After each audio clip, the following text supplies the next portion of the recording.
that's sound instruction. So it's no different when you're talking about, attaining literacy. So I absolutely, that's always my go-to. That's always my go-to response. You are helping your child when you work on building their background knowledge and going to these places. Not sitting in front of the TV all day with your video games. That's not the same. I'm Nicole Holcomb, attorney by day and podcaster by night, a former educator, school counselor, and administrator, and mom to a 9-year-old daughter with dyslexia, who loves all things Harry Potter, Minecraft, and science. A few years ago, she was identified with dyslexia, and our life seemed to turn upside down for a while, quite literally. I created the Dyslexia Mom Life podcast to help you navigate the upside down journey of dyslexia. You got this. If you're wanting to thrive as a mom in this dyslexia journey, then you're in the right place. Let's get started. All right, today on the podcast, we have Natalie Felix, who is with us from the Swift School, and I am honored and excited to bring Natalie to the show today. She's got a lot of great information that you're going to love that we're going to dive into today. But before we get started, I just want to tell Natalie, welcome. Well, hello, Nicole. Thank you so much for having me here to talk about the topic that I could talk all day long about. Very excited to be here. Yes. And we were talking before we hit record. And so we may have to connect and actually record something else in the future, because it sounds like we're going to have some good things to talk about and even maybe some future pieces. But Absolutely. Before we get started today, do you mind just introducing yourself and just tell a little bit about your background? So as people are listening, they have kind of a context of who you are. Sure. Well, my name is Natalie Felix, and I, like Nicole said, am a teacher and trainer at the Swift School in Roswell, Georgia. I've lived in the state of Georgia since 1996. I'm originally from Pennsylvania, which I wouldn't go back because it's too cold up there. But so I started, actually my undergraduate degree was in business. And when we moved to Georgia, we moved with our 2 children, and they started school. And I started working in a school as a paraprofessional, which is where I was first introduced to this idea of dyslexia. So then my 2 children entered school age, and lo and behold, my son, who ended up being dyslexic, really, it became very apparent that something wasn't right, comparing him and his older sister, who was not even a year and a half ahead of her. But anyway, that actually was the starting point for me, and my drive and my huge learning curve of dyslexia. Right. And Absolutely. yeah, it's interesting because I do have a background in education, but once your child has any kind of diagnoses and you just kind of throw yourself into that world and trying to learn as much as you can. And it's very interesting to me, because in the field of dyslexia, there's so much science behind it, and there's so much research, and some of it's been around a while, but it's just not on our radar for whatever reason until it has to be on our radar. But yeah, I completely understand that piece about just, it is a lot to take on, a lot to learn, and every child learns differently. So that's another layer as well. So if you don't mind, do you mind sharing a little bit about your journey with your son before we talk a little bit more about, what our topic is today, as far as talking about summer enrichment and things like that and summer remediation? But you said it early on, you could start seeing some pieces that just didn't seem right. Do you mind sharing a few of those with us? Yeah, absolutely. Well, my 2 children, I have a daughter and a son, and they're 17 months apart. So when they started school, they were only a year apart in school.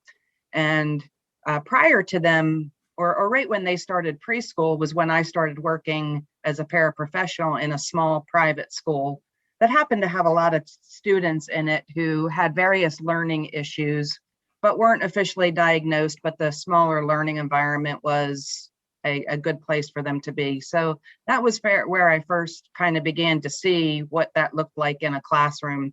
And so my daughter went to kindergarten and, kind of sailed her way through, no problem. And then a year later, my son started kindergarten as a young 5, which is always the big question, do I send my young 5 to Right. school? And so we chose to send him to school because I do feel like that's the right thing to do. And we sent him to school, and literally by day 3, when he rode the bus to school and wouldn't get off the school bus at school, I knew that there was a problem. Mm-hmm. And he cried a lot, didn't want to go to school, struggled with learning to read, has a fine motor disability, so writing was an absolute abomination. But what do we ask our kids to do in school but write everything? Right. So it was just very painful, crying every day, doing everything I could as a mother to support him and get him to school and help him do what he needed to do. And, questioning whether, what was exactly going on. So he was initially tested for, they went through the whole SST process and blah, blah, blah, blah, blah. Right. And he didn't qualify for any special education services because at that time they used the discrepancy model, which was where a student needed to have a minimum of a 20-point discrepancy between their IQ and their achievement testing. And he had an 18-point discrepancy, so it wasn't quite, quote unquote, bad enough. Yeah. So at that time, because I didn't know any better, I was like, oh, he doesn't have a learning disability. He just needs another year. Mm-hmm. So that actually, I'm kind of losing track of time here. That actually happened. He actually ended up going on to first grade, and all of that testing and all of that ended up happening in first grade. And that was where we decided, oh, well, he must just be too young. He needs another year. So he repeated first grade with the same teacher. So we got another year of the same. Yeah. Yeah. So he repeated first grade, and things were, quote unquote, a little bit better, very dysgraphic. That learning to read was, I remember him, holding up the index card, to try to read the word the, and him just like falling on the floor. And I would be like, what? What is this? Right. So he, the story just kind of continued on into second grade. He had great teachers, by the way. Mm-hmm. The teachers were great. They wanted him to be successful. They just didn't know what to do. Mm-hmm. And this kind of carried on second grade, the dysgraphia. I can't tell you how much that got in the way of him being successful in school. Went on to third grade, and like I said, the crying every single day of my little boy's life, the damage that it did to him and to me as a mother and our family, to this day it can't be undone. Mm-hmm. I do have a silver lining at the end of this story, but he still struggles with anxiety and those issues today. How old is your son now? He is 27. Okay. Yeah. And so that summer before his third grade year, I, as a mother, I just literally didn't know what to do. I actually we had a private psychoeducational about a neuropsych done, because he was a premature baby, by the way. I don't think I added that. So we had a full neuropsychological evaluation done on the recommendation of the neurologist, my neurologist, nobody else. And that was where, so many things were uncovered. And I wrote a letter to the principal of the elementary school in third grade, and I hired an advocate. And I wrote a letter to the principal begging her to help, that I was going to lose my son. Yeah. And so we ended up having a a meeting, those big meetings. And I hired an advocate at the time, not because I wanted to bully the school. I mean, that was never my intention. I didn't want to bully the school, but I needed help in understanding what that neuropsych meant and what did that mean as far as school, because all I knew was my child was crying all the time and didn't want to go to school ever, like literally ever. Right, sure. So it was at that time in third grade, after how many years of school and a repetition of first grade, that he qualified for an individual education plan on what they called professional judgment. Oh, wow. Okay. So yeah, that was interesting. And that was good. I was glad about that. But here again, I didn't really know what that meant. I didn't really know what kind of instruction he really needed, and what kind of environment he needed to be successful. Right. So, and you know what? You're not alone at that point either. Even today, people reach out. I know they do for you as well, because you're in the education world of educating children with dyslexia. For those that don't know that are listening, the Swift School is a school for students with dyslexia. So all the children have a language difficulty, disability, however you want to say that. But probably the majority of them, if not all of them, have been actually diagnosed with dyslexia or some form of. And so when I say that to her, that's why I say that, which is now it is your business to do these things. But still, you probably hear the exact same thing that you went through maybe 20 years ago, or maybe a little less, which is you still go to the table and you just don't know what to do. Like, okay, now what, right?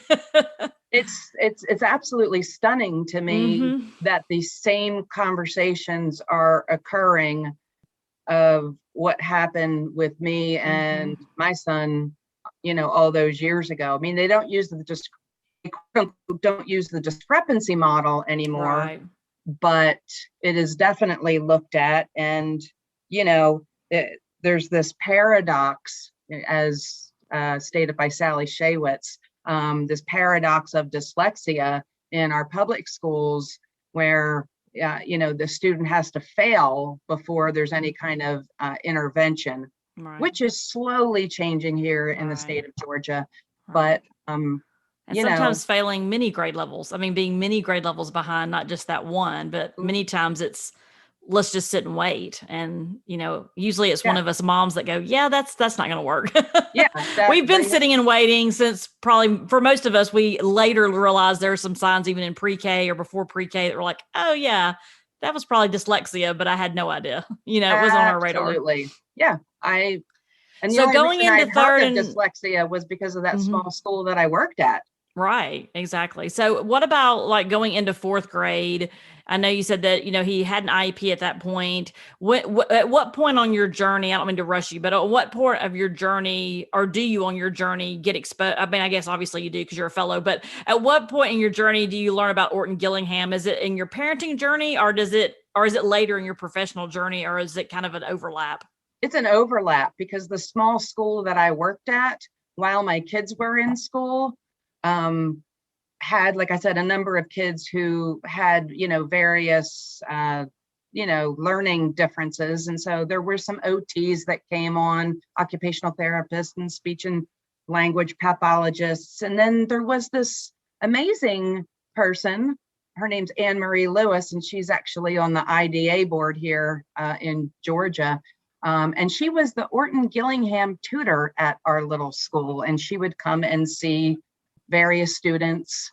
And that's where I first heard about Orton-Gillingham and this word dyslexia and, this, that, and the other thing. So it kind of overlapped. And so I was having this experience, this horrible experience with my son in school, and then also working at a school that had students who I look back on now and say, ooh, wow, okay. And so we used some of the structured literacy at that school. We used Saxon phonics, and there was some foundations. And so they were kind of Orton-Gillingham based curriculums. But I didn't know at the time what it was, like, and any of the reasons of why, of what what was this curriculum? And so sadly, that little school that I worked at went belly up in the middle of a school year. Mm. And, there's no hiring of teachers in the middle of a school year. So I did some subbing, but I right away said, I want to go get Orton-Gillingham trained.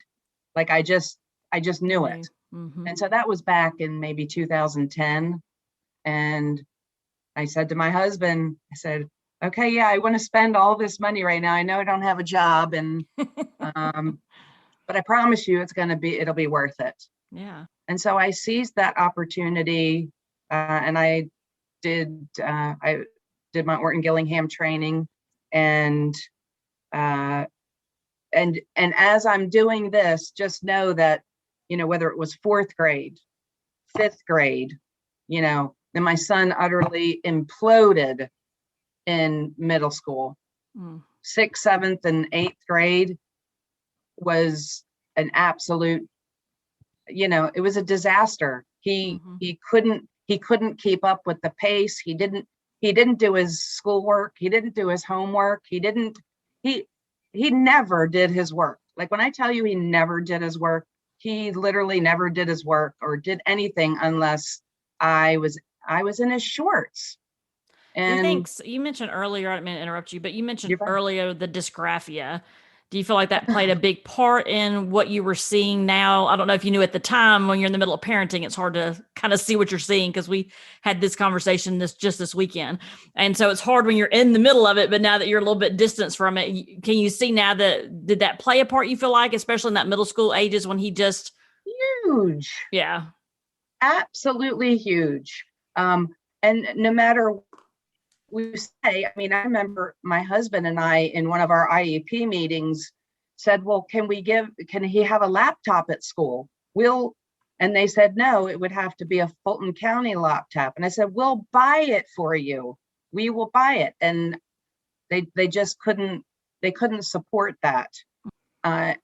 It absolutely impacted him. His hand would cramp up from the fine motor issue, a little bit hypotonic, which meaning the muscle tone in his arms weren't quite as developed at that time.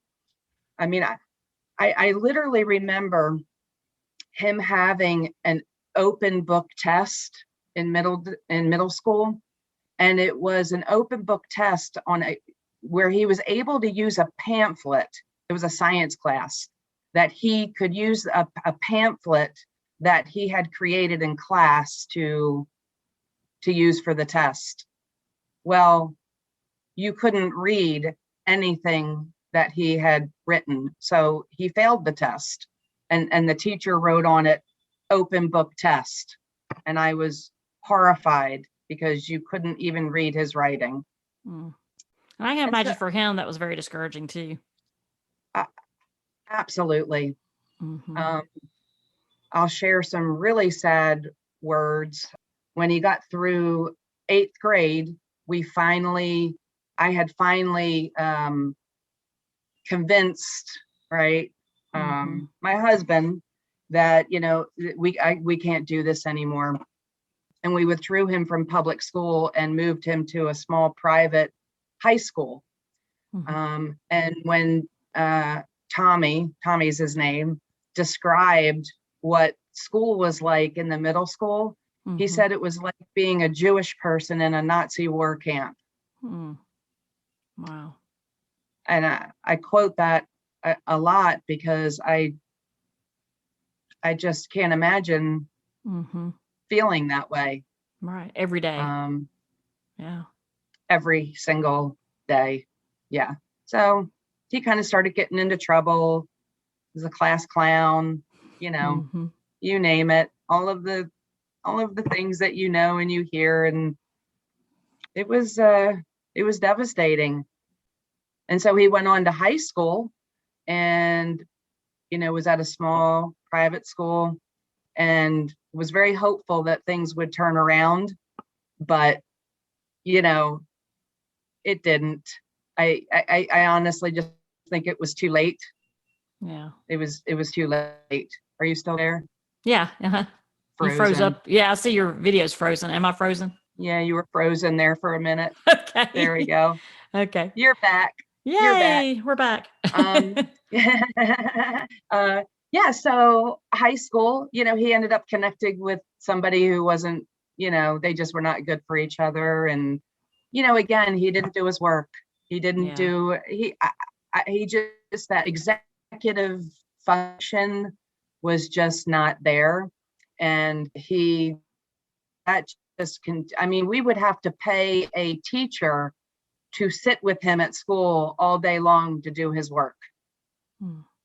It was brutal. So I started thinking, I was just trying to get him to graduation. And I thought, well, maybe we need to try something else. Like, we've tried it all, every single way to get him through school. So I moved him, we withdrew him from there, and we moved him to a small little hybrid homeschool in downtown Alpharetta, where he went to school. It was a part-time basis, right? But he could still earn his credits for college if he wanted to go to college. And so they loved him at this school. He's a great kid, by the way. Everybody loves him. Everybody loves him. I think I've neglected to say that. Yeah, everybody loves Tommy. And as a mother, I was like, are you kidding me? I have this monster at home. He's like, oh my gosh, he's not that nice, sweet boy that you're encountering. He's, just right. Because by the time they get home, they have held it together literally all day long. And then we get what's left over, and we get that frustration, and we get they're just crushed. And probably I would think my thoughts is that, a lot of it is because they are in a trusting, safe environment, so they can kind of let their guard down. But I think a lot of it is that they have held it together as long as they can. And then mom, both of those things. Yeah. Then mom gets to hear, not necessarily how the day went, but you're going to get all the, I can't do that. I'm not, no, you hear all this, just whatever it might be. And so you're the same way. We go to parent teacher conferences, and my daughter too is very well liked, and she's so sweet and she's so polite, and she's polite at home as well. But she clearly shows frustration at home with homework. She's also dysgraphic. And I said, but by the time she gets home, she's had her full day. So when she gets home, that homework is challenging. And so the teachers don't, unfortunately, always see that side of it, but we get that side of it. And it's so painful to watch. Absolutely. And it's so painful to experience. Yeah, that's why as an educator, I am not a big fan of homework. Short, targeted assignments. Exactly. I'm the same way. And I said, there was a time when I grew up where it was that busy work is what I call it. And I'm like, if it's something like the red words, if there's something that we need to do, that the 20 minutes of reading a night to reinforce what they're doing at school, then that's one thing. But just to do work, I'm like, no, yeah. It's not conducive to any child, but it's also definitely not conducive. It's harmful to children with dyslexia, because they need some time just to, have a minute to breathe. Yeah, absolutely. Exactly. Wow. Well, so he tried that for a while, and again, they all loved him, all that kind of stuff. He, did a little bit here, did a little bit there, but, and getting him out of bed in the morning, and me having to go to work and wondering if he got up and went to school, and did he do this and did he do that. And finally, in his junior year in high school, it hit just a really, really rough time. And I finally talked him into dropping out of high school. And I just said, you can't keep doing this anymore. We can't keep doing this anymore. It's just not working. And so I did. I talked my son into dropping out of high school, not because I didn't believe that he could finish, but he just really couldn't at that time. And so he withdrew from high school. spent some time up in New York with my brother-in-law and worked for him for a short period of time, got his GED. And interestingly enough, on the GED, which is a standardized test, Right. got earned in like the 95th percentile for reading comprehension, which is really funny to me. So here's the silver lining in the story. Despite all of these challenges, I promised him when I wanted him to withdraw from high school, he felt that he needed to go to college. That was kind of a thing. And I promised him that even if he dropped out from high school, that doesn't mean you can't go to college. Right. It just doesn't. There's other ways. We certainly learned that there's many ways to do things. And so he got his GED, and then he started going to community college and crawled his way back. He had a lot of deficiencies on his high school record, things he never took. He still failed a number of classes, even when he was making up he just kept going. With a lot of support. It was a lot of family support. But anyway, long story short, he ended up graduating from UGA a year and a half ago with a degree in biochemistry. Wow. Congratulations. And it's amazing. Yeah, really, really, really smart, really, really smart, but never, ever.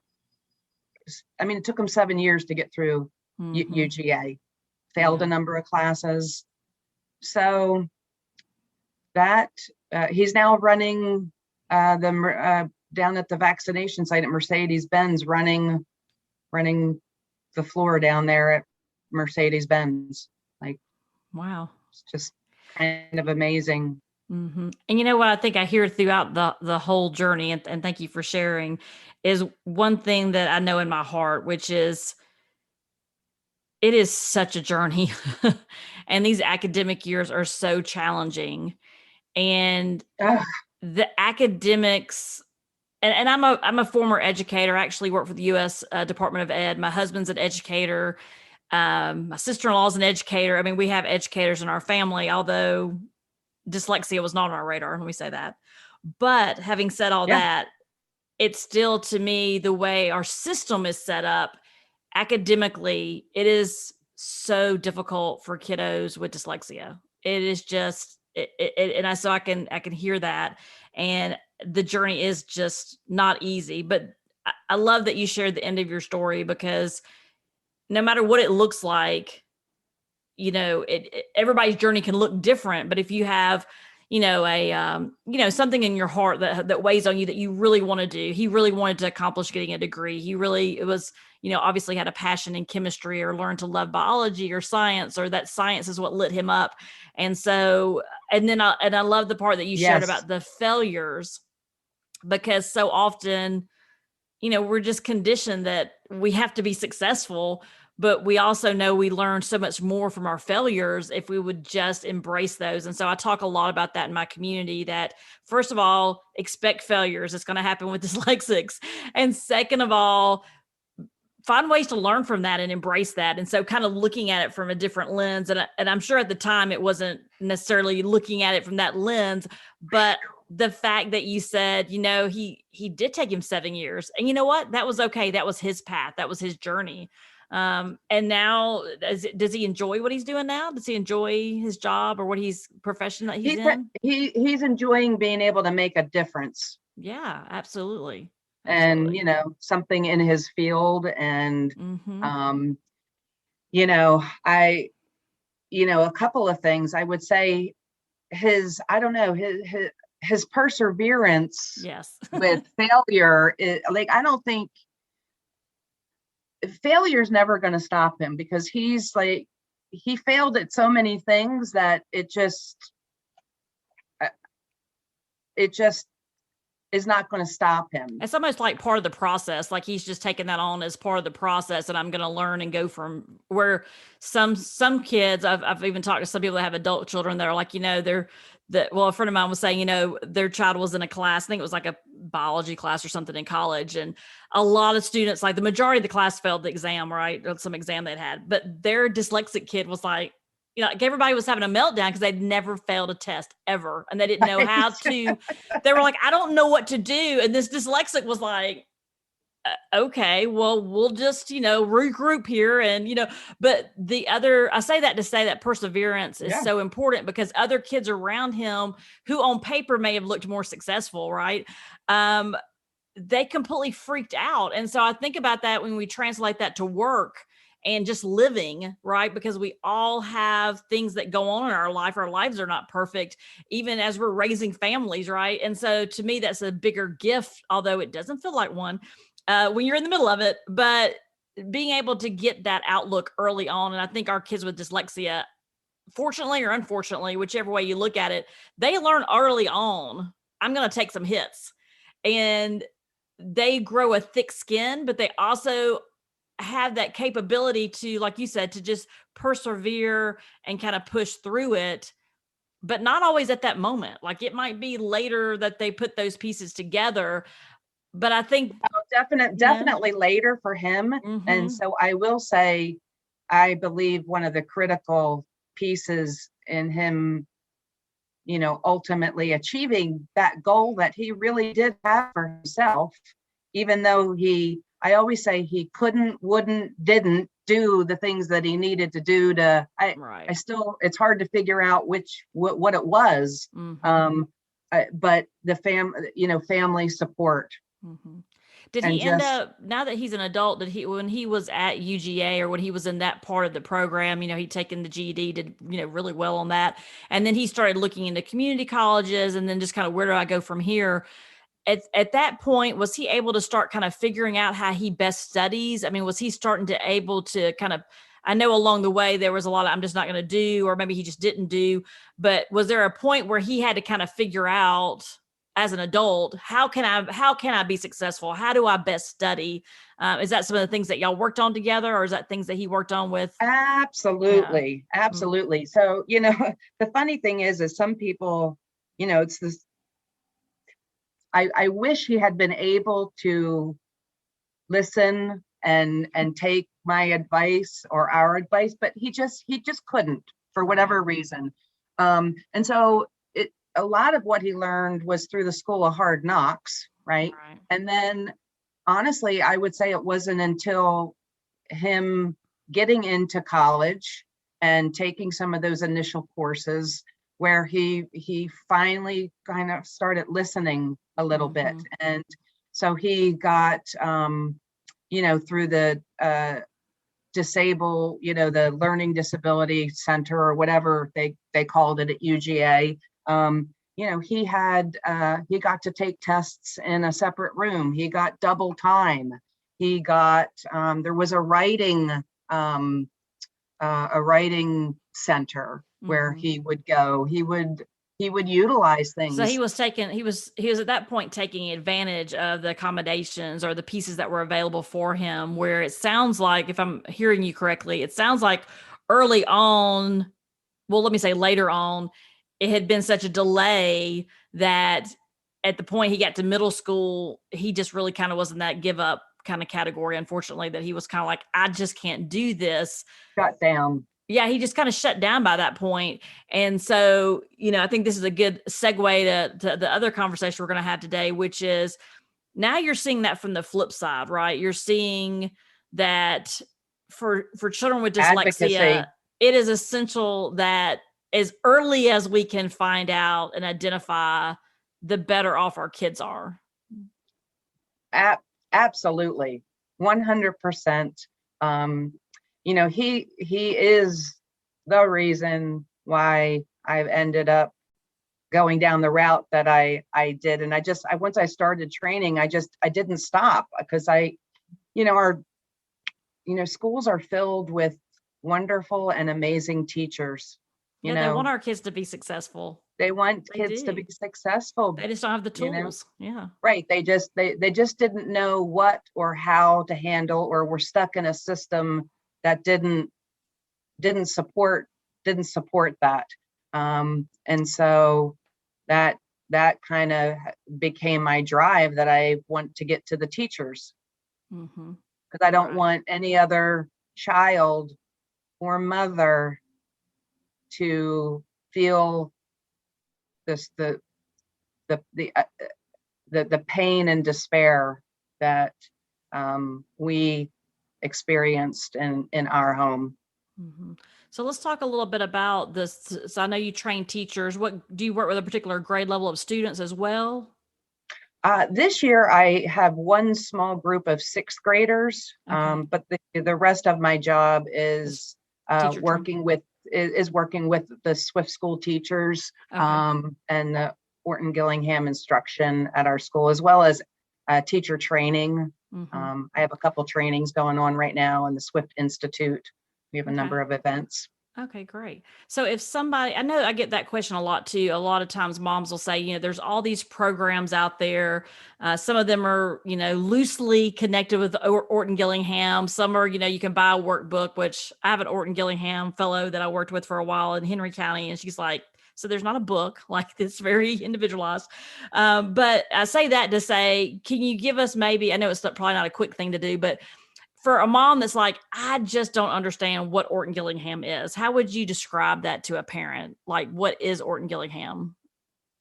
Well, first off, I'll say that Orton-Gillingham is an approach to learning, right? So a lot of times people will say, well, Orton-Gillingham is strictly structured literacy, right? And it is, right? But I can also use the principles of the Orton-Gillingham approach in math. I can use it in science. I can use it in PE class, right? So there's a lot of guiding principles to the Orton-Gillingham approach, and it's most commonly associated with the structure, the structured literacy, the synthetic phonics, the systematic, cumulative, direct instruction. It's diagnostic and prescriptive, and to suit the needs of an individual student. And so that's what people most commonly think of Orton-Gillingham. So there's not, there's a lot of good Orton-Gillingham based curriculums out there. Okay. And if there's there's one or two out there that are kind of tailored more towards, maybe parental intervention.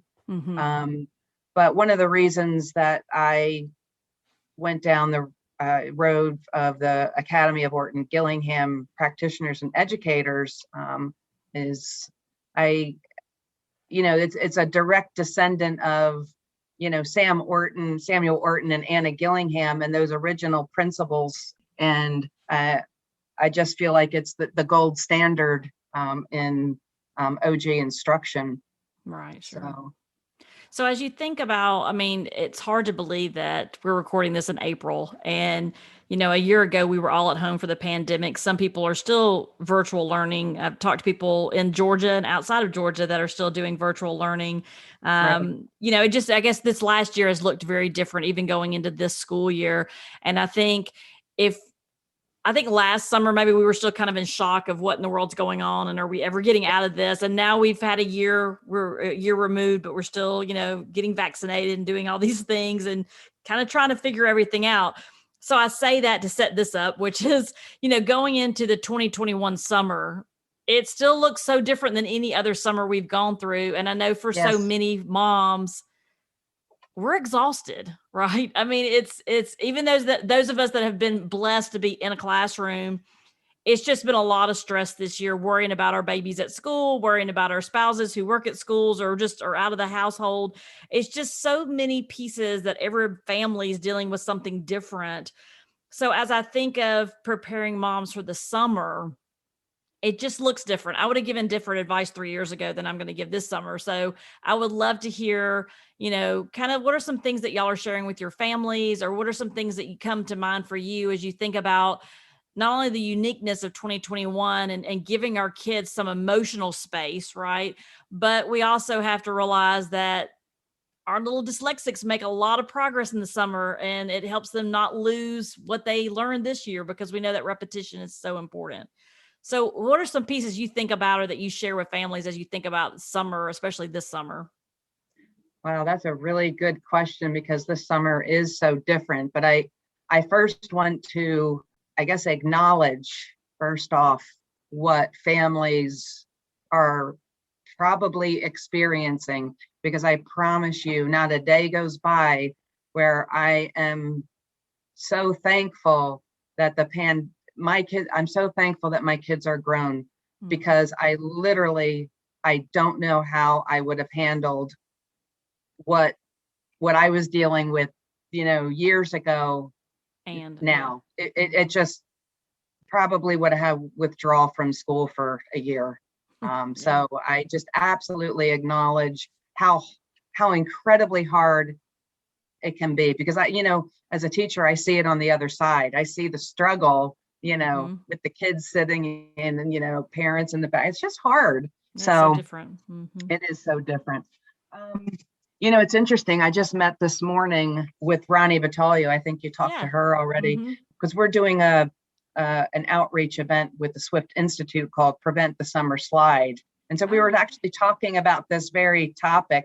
And this particular event is geared more towards Swift school parents. But I think number one, you made a really good comment. This summer's very different than any other summer.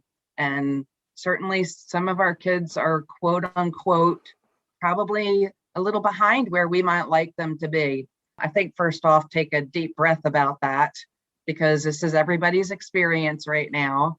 And I think that emotional piece is far more important than any academic piece ever. So that would be right out of the gate. Protect your family right now. Do family time, enjoy each other, let your kids be kids, and let your families be a family without this pressure. Okay. The second thing that I would say, and I say this even in a non-pandemic year, when we talk about reading instruction, and so I'm going to kind of speak more specifically about reading instruction. We think that reading is just about decoding, right? And we think with dyslexia, how we have to directly teach that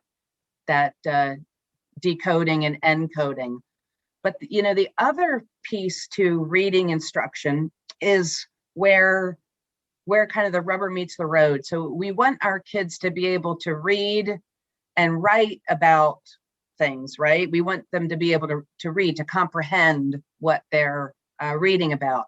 And so the other piece of that reading or that comprehension is a strong knowledge base, right? So kids are going to comprehend what they read if they can decode a word and it meets with a word that they have in their vocabulary, right? So you as a parent can be filling, it's called the simple view of reading. That's where encoding meets oral vocabulary knowledge equals comprehension. And so that's a great place for a family to tackle kind of that knowledge base, that vocabulary, and that includes visiting museums, going on vacations and exploring, reading together, listening to audiobooks, talking about, questioning, expressive and receptive questioning. People don't realize how important having that knowledge is when a student goes to read. So if you teach the student how to decode a word, but they never seen that word in their entire life, it's not going to mean anything to them. So or have no reference to that, like you were saying. Right. Yeah. So, if I start talking about, I don't know, I'm going to pull out it's the old baseball study where they did a thing on reading comprehension where people were asked to read a passage, it was about baseball and it had very baseball specific terms. And one group of people knew all about baseball and then the other people knew nothing about it. Well, the people who knew about it understood the passage. The people who didn't know anything about baseball didn't understand the passage. So was like the first you, experience to seeing those words. Yeah, it makes sense. yeah. Yeah. That's one So of the things me and Ronnie talked about too, was just the fact that, also just, having, getting a little bit of information even from your teachers to say, what are some of the topics that maybe, studying next year, especially like with social studies and different things they may be reading. And I know many schools have summer reading lists as well. But, just getting that a little bit of an exposure, not saying you have to sit down. I jokingly said in the last episode, read a biography, but, if you get the opportunity to go to a museum and you see things and you learn about things, or maybe, you found a really good, I would say a parent chooses a really good YouTube series that may give, there's a lot of great educational companies that actually kind of exactly. takes you on a virtual There's field so trip. much If you're not content out there. so much, I think if anything is positive from the pandemic, it has been that it's opened our eyes as parents and educators that there's a world outside the classroom. And we knew that, but we had to immerse ourselves in that over the pandemic because we didn't have a choice. And then the other Absolutely. thing is, I think it's given us an opportunity to really, really know how our kids are doing, because we no longer just sent them to school. They were in our house in school. And so we really had a first row seat as to what it looked like day in and day out, even from a teacher's perspective. Although I think that was a little different because having the mom hat and the teacher hat, looked a certain way. But yes, I absolutely, we were talking about that in the other interview, is that, just having those initial experiences though, so they had that point of reference that their It's brain can pull on, and that they can it's then they maybe huge. even have an interest, right? Like, oh yeah, I remember when we talked about that over the summer. And I think that sometimes we don't think about those things. We think about, oh, that schoolwork, and we wanted to have a fun summer. It can be fun. Like, we can make it fun. It's going to take a little planning, on our parts as moms, Hmm. but not Hmm. huge. I mean, I don't think it would be a huge part of planning, just having Mm-mm. an awareness of what your child may be, learning next year. And then when they go into the classroom, I think too, we talked about in the other episode, is that there's a little bit less anxiety, I think, because Hmm. we kind of, I'm familiar with baseball. And so that doesn't seem as intimidating now Yeah. from a Well, learner's perspective. we know that learning, new learning happens when you can attach it to previous learning. And I mean, that's sound instruction. So it's no different when you're talking about, attaining literacy. So Mhm. And I absolutely, yeah, and I that's love that's those. always my go-to. That's always my Yeah. go-to response. You are helping your child when you work on building their background knowledge and going to these places, not Yeah. sitting in front of the TV all day with your video games. Right. That's not the same. Right. And I love those Yeah. pieces too, because I think, especially from a parent's perspective, so often, we don't have that very specific training for Orton-Gillingham or other models or approaches. And so we feel kind of helpless. I mean, I'm an educator with 3 graduate degrees and a law degree. All my undergrad degrees are all in education, school counseling, elementary ed, but still dyslexia. I have learned so much from a different perspective. Which I think gives me a different unique perspective, even doing the podcast. But having said that, I think for parents that are just trying to figure it out, is that I love this piece of talking about the summer, because you don't have to put all that stress on yourself, but if you're No, aware of what some of the curriculum may be for next year, then you can think about, oh, you know what, we're going to go visit our family in Missouri. They have this amazing museum. I Let's check that love out. that. Right. And I so, love that. and You then you're could having you as a dialogue, right? You're talking about yeah. on the way home, hey, what was your best, experience? You might could throw a little artwork in there when you get home as a little follow-up project if you wanted to, if that was something your child liked. But it doesn't have to be, it doesn't have to feel like a weight, but it No, also you, can usually you do not benefit. have to sit Yeah. at your kitchen table with worksheets and Right. flashcards. You do Right. no, you don't have to do that. So let's Um, talk real quickly. I know that you said a minute ago about that y'all were talking about some of the prevention summer slide things that you're doing with your families there, but you also have a summer program there as well. And so, as parents are kind of trying to figure out at this point, do I do a program? Do I go off somewhere and do a camp? Do I just do a private tutoring and then do some fun camps, or just go travel as a family? how do you advise families to figure out what works best for them? Because I think sometimes it's obvious, but it's not obvious, and we just feel overwhelmed. So what advice would you give to a mom that's like, I just don't know what to do? Natalie, tell me what to do. Oh, well, I wish I could be that silver bullet, Wouldn't right? it? But I would say it definitely depends, Mhm. right? There's pros and cons to both, right? So, let's just talk about the Swift summer program. That, at a program like Swift, the kids would get some kind of a structured literacy OG lesson each day. But then along with other camp-like activities that you would find at, any typical camp. So there's an academic portion, and then there's like the fun camp kind of experience. Right. And so I think those are great experiences, especially if you have a student who's going to be brand new to Swift. That's a great place for them to get used to the school, maybe make some new friends. So I think those are great opportunities. But I also think there might be, for some families, we need a break. Yeah. Right. Mm-hmm. And I don't want to have to get up and, my child doesn't want to they want to play with the kids in the neighborhood. And maybe that student needs more intensive instruction than they would get in the small group camp, right?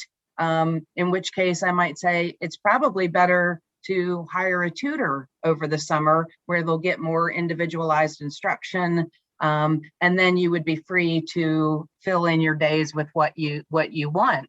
Mm-hmm. So I think both options are viable, really depending on what your situations are and what your, the availability, certainly for tutoring. I would say that I wouldn't recommend a parent feeling like they have to teach their dyslexic child how to read unless they've had some training, because you really want to be careful about, I don't want to say, you don't want to run the risk of your child getting more confused. We have this term called using and confusing. Yeah, right? I can see that. So, right. So if you're not careful when you're working with a student with dyslexia, you'll run into using and confusing skills. And then that's a really hard thing to undo. Yeah. Well, because too, like you were talking about earlier with Orton-Gillingham, it is so diagnostic and so individualized. Those that have worked with your child know where they are and their skill level, and they can either spend time in the summer reinforcing that or start introducing new concepts depending on where your child is and what they're ready for. So, and the other thing I like too that I think is unique is in Atlanta, we do have the benefit of a number of schools that work with children with dyslexia, and a number of schools that have summer programs. And what I do think is so interesting and really a benefit to people, and I've even talked to people that have gone out of state to camps and things and whatnot, is that sometimes during the year, maybe your situation has been where you were not at an immersion school, and so this is your opportunity to have an experience at one. And so Absolutely. For children that go to camps, especially programs like the one at Swift, everybody around you is going to be dyslexic. And so it's okay. Right. And it's embraced and celebrated. And so I think that's such a unique thing to be able to do if maybe the school tuition's not something that a parent can do, or maybe they're doing a lot of traveling for work or whatnot. Yes. A summer experience. I talked to a gentleman a couple of episodes ago that was in a different state, and he was like, our kids sometimes can make more progress in the summer. It's just amazing. And so, I just want to encourage families, because I think some families may listen and go, oh, well, my child doesn't attend Swift, so he or she shouldn't go to Swift summer. And that's not the case. It could be that you go there and your child absolutely falls in love with it, and you figure out a way to make that work, right? Do y'all see that happen as well? That has absolutely happened, where they come for the summer program and then they end up enrolling at Swift. But I think you bring up a really, really good point, that just this idea that even for a couple weeks that you can be among peers that are just like you. And that is worth its weight in gold right there, because that is so freeing for kids to be in an environment where they can be who they are and celebrated for who they are. And even better than that, know that it's completely okay, that there's nothing wrong with you, that it has everything to do with the instruction, right? It's got nothing to do with intelligence. And that ease, like that is just probably, that's a fantastic point right there. Okay.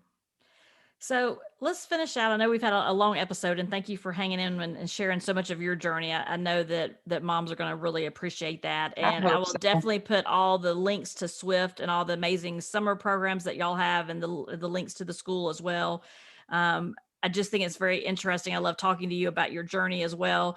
But let's just close out with this, which is, if there's a mom that's just stumbled onto the podcast today and she's just recently found out the last few weeks or months, and she's just trying to wrap her brain around this whole parenting journey, what is some advice you would give to her as a mom, just maybe just starting out her journey, or maybe she's a couple months down the road but she feels stuck?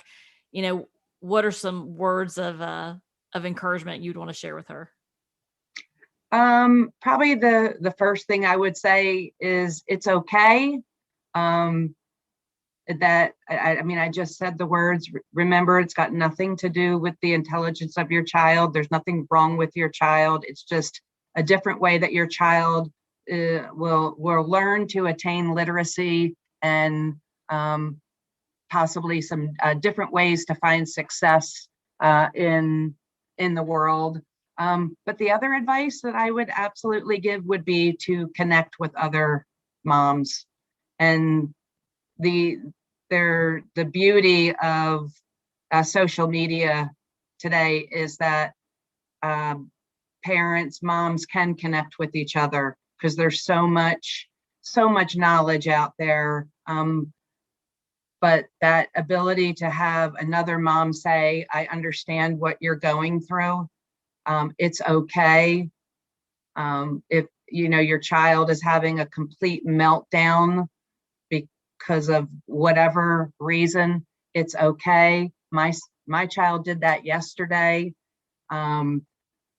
Because I will say that was, it can be a very lonely journey if you do it by yourself, and having other people to collaborate with, just like kids want to be with peers that understand them.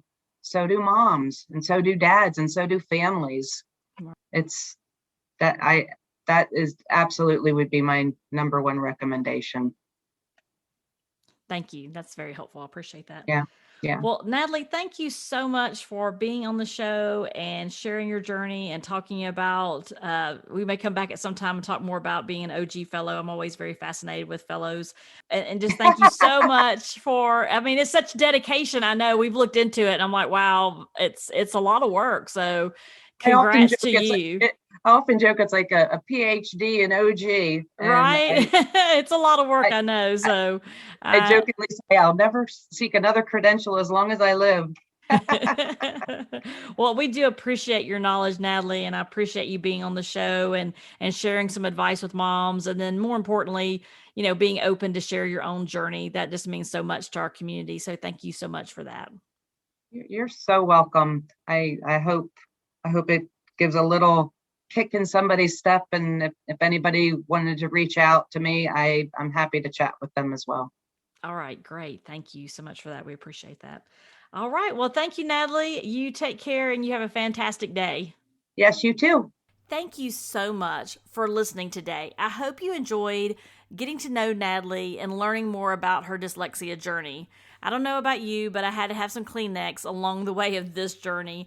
And I just so appreciate Natalie opening up and sharing with us so many personal things, and also sharing with us ways that we can go about being leaders in our community. And she's really stepped forward to do that, to give back to our community and help continue to train teachers how it's best to teach children with dyslexia. So thank you for that, Natalie.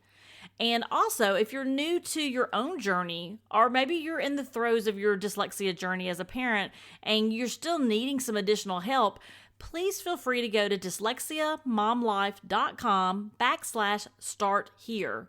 On our website there, you will find blog posts, articles. You'll also find recommendations that I make as far as specific podcast episodes that you should go back and listen to, in addition to free resources that I've put together just for you.